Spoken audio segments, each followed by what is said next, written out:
Hi, I'm Chinas, and today we'll be talking about what I did in the first month of my PhD to get ahead.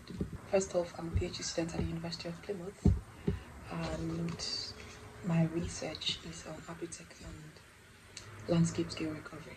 First off, I attended the induction, which was a compulsory part of my program. I had to plan out myself properly because I tend to procrastinate a lot and leave everything to the last minute, and I didn't want that to be the case for my PhD because this is a 4-year course and I want to enjoy the entire 4 years of the program. And this can only be enjoyed if I spread out the workload, so that it's balanced all through the entire 4 years. Unlike everyone claiming that they have Zhang et al.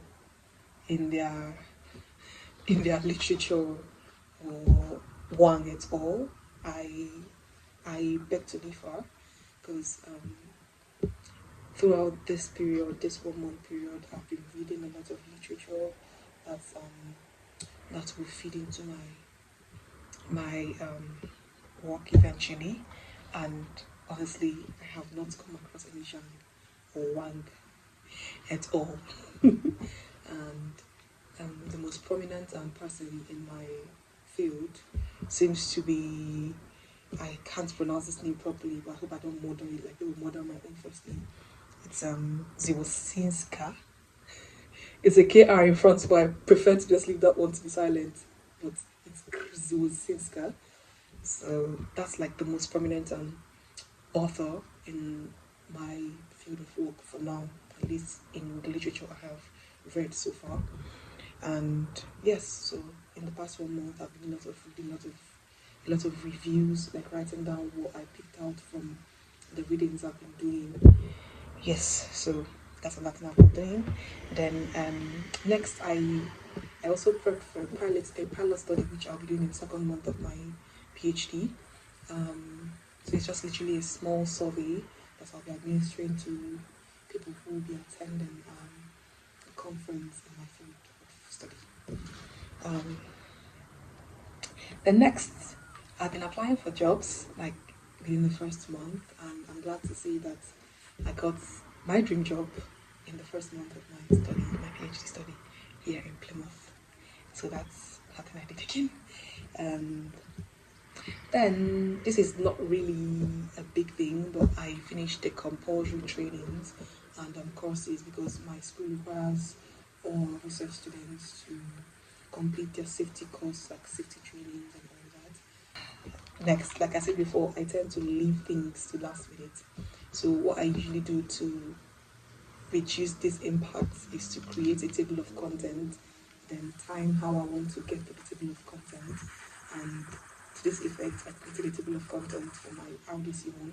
The RDC1 is like the first milestone I would have to get through in my PhD. So I have to submit kind of proposal showing this is how I want to get through my PhD over the next 4 years. So I was able to create a table of content that I want to use in writing this submission, if that makes sense. And last but not least, actually the most important, I found my own community here in Plymouth. I've been in Bristol for over a year, and it's sad to say that I didn't have any community there. I love my stay in Bristol. I met Jill, who is like the nicest person in the world to me. But I didn't have like a group of people that I say, oh, these are people that know where I'm from. These are people that believe in the things I believe in. But here in Plymouth, it's a different story altogether. Here in Plymouth, I joined the Catholic Church. I'm Catholic, so the Catholic Church here in Plymouth is very welcoming, and they sing Igbo songs every now and then in church. I'm excited to go to church in the mornings, and the masses are not too early, like because back home I didn't like more early masses. I usually go for evening masses. So when in Bristol, I was going for evening masses. Although in Bristol, it was because I would have to work on Sundays. So I was working in the mornings till 4 on Sundays while I was in Bristol. So I had to run back and attend mass at 5. But here, the mass is at 12:30. That is, you're free to sleep as much as you want, and then get ready for church and go to church at 12:30. Isn't that beautiful? Apart from that, the community, there's like a very big Nigerian community there. I don't see how to anyone in church, apart from the priest, but it's just nice to see people that have the same skin color as me, people that speak the same language as me. And it's also nice to hear like the same hymns I used to hear when I was a child or when I was in Nigeria.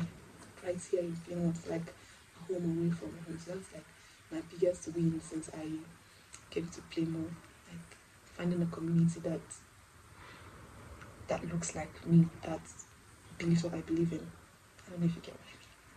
Yes, so I think that's my 1 month entry, my 1 month video entry into my PhD, and I'll see you next month to tell you all I did, or at least what I did to get ahead in the 2nd month of the PhD. I hope you liked this video, and if you did, please give it a thumbs up and subscribe. See you next one. Bye.